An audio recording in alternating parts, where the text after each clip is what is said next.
It has often been said that those who can do, those who cannot teach. Proving the falsehood of this adage is modern-day banjo master and instructor Bill Evans. As an internationally recognized banjo force, Bill Evans, producer, teacher, writer, and composer, brings a deep knowledge, intense virtuosity, and contagious passion to all things banjo, and, as one fan puts it, is to the banjo what Van Gogh was to color.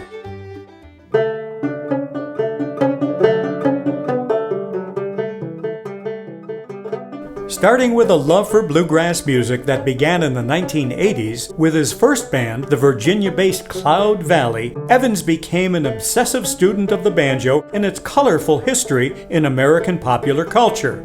While learning his banjo craft via one-on-one lessons with an impressive list of banjo gurus including Tony Trischka, Alan Mundy, Bill Keith, Ben Eldridge, Sonny Osborne, and J.D. Crowe, Bill also earned a master's degree in ethnomusicology from the University of California at Berkeley. Armed with both skill and passion, Evans became a pivotal figure in the progressive bluegrass and new acoustic music movement while devoting equal time and energy to the preservation of the banjo's diverse musical heritage. During the past 3 decades, he has shared the stage with iconic performers such as David Grisman, J.D. Crowe, Alice Gerrard, Tony Trischka, Mike Seeger, Alan Mundy, and many others. And through his numerous recordings, Evans displays a level of artistry that successfully bridges traditional with contemporary sounds and playing techniques, creating new music that is firmly established within bluegrass tradition but draws upon his broad knowledge of classical, jazz, and world music as well. In addition to his passion for bluegrass, Bill Evans is also an expert player of the mid-19th century minstrel banjo and late 19th and early 20th century classic banjo styles. Authentically performing these styles and more on historical instruments, Bill brings all of his diverse musical performing interests together in one solo concert program entitled The Banjo in America. Representing the U.S. State Department, recent years have seen Evans taking the banjo in America to audiences around the world, presenting the instrument to a large international audience with dazzling artistry as well as significant historical depth. But there is more. While pleased and proud of his career as a performer, Bill Evans' greatest satisfaction comes from sharing his passion and knowledge with others. For starters, he is the author of Banjo for Dummies, arguably the most popular banjo instruction book in the world. Additionally, 6 critically acclaimed instructional CD programs, as well as online teaching courses hosted by Peghead Nation, set the stage for Evans' best-selling Mel Bay publication entitled Parking Lot Pickers. In addition to joining forces with the late Sonny Osborne in hosting the annual Nash Camp Banjo Camp each fall in Fairview, Tennessee, Bill has been a mainstay at many other banjo and bluegrass music camps, including multiple appearances at Sore Fingers Bluegrass Week in England, Bluegrass Camp Munich in Germany, and U.S.-based events such as the Midwest Banjo Camp, Steve Kaufman's Acoustic Music Camp, and the California Bluegrass Association Music Camp. Equally adept at teaching young students as well as adult learners, Bill Evans has probably taught more one-on-one banjo lessons than anyone else in the world. At any one time, Bill teaches between 40 and 60 students, in addition to maintaining a steady international touring schedule. A 2022 recipient of the Steve Martin Banjo Prize, today, Bill Evans continues his banjo journey, creating music which Bob Allen from Bluegrass Today describes as brimming with a sense of joy that makes life worth living.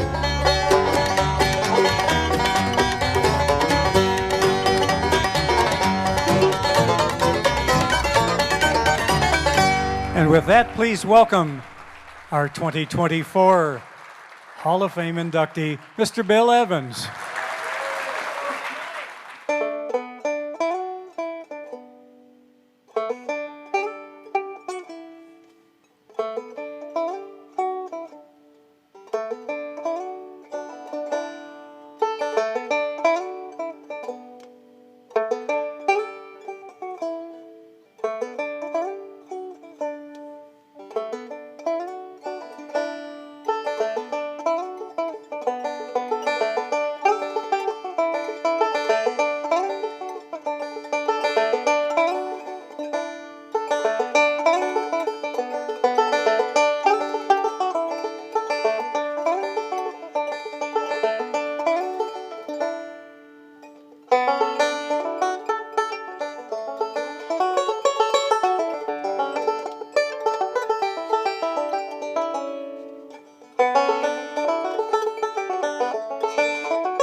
Bill, it's heavy. Yeah, congratulations and welcome to the Hall of Fame for the American Banjo Museum. All right, let's take our picture.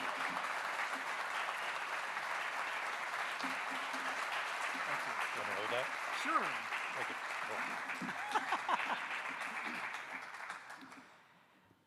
Thank you so much. You might have noted that the banjo was dumb enough for 2 dummies books, not just one. I'd like to thank the board of the American Banjo Museum and the staff and the officers, not only for creating this award, but for the institution, for the great museum, which I'm seeing for the first time this year. My family is here. My 3 of our 4 kids, Jesse, Corey, and Josh, and my wife, Babby, and they all made the trip from various parts of the country. Our daughter, Rachel, is at home in Atlanta with her 2.5-month-old twins. So she had a good excuse, right? And what a way to start off as grandparents. I keep telling people it's more than 1 + 1 when you have twins. In thinking about what I wanted to talk with you about in just my own life, which was so well summarized by Johnny's presentation, is community. We all seek community in our lives, whether it's from family or school or church, or as we grow older, hobbies that we take, our friends, our networks. And when I think about my own life, I've been blessed by community at every step of the way. Getting interested in the banjo rather in isolation in Norfolk, Virginia, after watching Hee Haw on television. But there was a guitar shop and folklore center in Norfolk, Virginia, run by a man named Bob Zentz, and I want to credit him tonight. And a remarkable series of performers came through the Coffee House series at that store. I soon was playing with Lynn Kelly and Bill Smith and a trio, very good friends. And for the annual Old Dominion Folk Festival, there I was, volunteering backstage, spending the afternoon with Libba Cotton and Mike Seeger and Tracy Schwartz, Jim Ringer, Mary McCaslin. And I look back on that, and that was really a remarkable thing for a high school kid. And then with banjo as a passion, going to college at the University of Virginia, on Thursday nights we would drive the 3 hours from Charlottesville to Bethesda, Maryland to see a group called the Seldom Seen. I was transcribing every note from all of Ben Eldridge's banjo solos from the Seldom Seen. And during the break, in a bar that was really no longer than, maybe 50 feet wide and 12 feet wide, 50 feet deep, we would sit cross-legged on the floor and he would show me those solos in between the sets. I think about community. I was becoming a part of the community when people were giving to me. And that continued with friendships with Alan Mundy and Tony Trischka and J.D. Crowe. And then I served as the associate director of the International Bluegrass Music Museum in Owensboro, Kentucky, and became friends and student of J.D. Crowe and Sonny Osborne. I learned so much about life from these individuals, not just music. I remember 2 things that Sonny told me that I always remember. I ended up road managing the Osborne brothers and Mac Wiseman one weekend at a festival. And we were going back and forth from the festival, but they ate every meal at Denny's. And finally, after about the 5th meal, I asked Sonny, I said, "Why are we eating every meal at Denny's?" And he said, "Well, you always know what you're going to get." And watching the Osborne brothers and Mac Wiseman over the course of the weekend interact with fans, it was an exhausting process. And around Denny's one morning, I yawned. And when Sonny Osborne wanted you to remember something, he would look you straight in the eye. And after yawning, I said, "Gosh, I'm so tired." And Sonny pointed at me and he said, "Never say you're tired." Now think about that. That's a deep statement if we apply it to all aspects of our life. Keep going. Never say you're tired. From J.D. Crowe, very different person than Sonny Osborne in personality and in musical style. He was always encouraging me to be bold in my playing, not just to copy Earl Scruggs. And when I think of community, I suddenly realized, gosh, I was in the middle of it. And through a process that took a while, things turned around for me. And I realized that the best part of community for me was teaching others and to give to others. And that ignited a fire some 20 years ago that hasn't extinguished.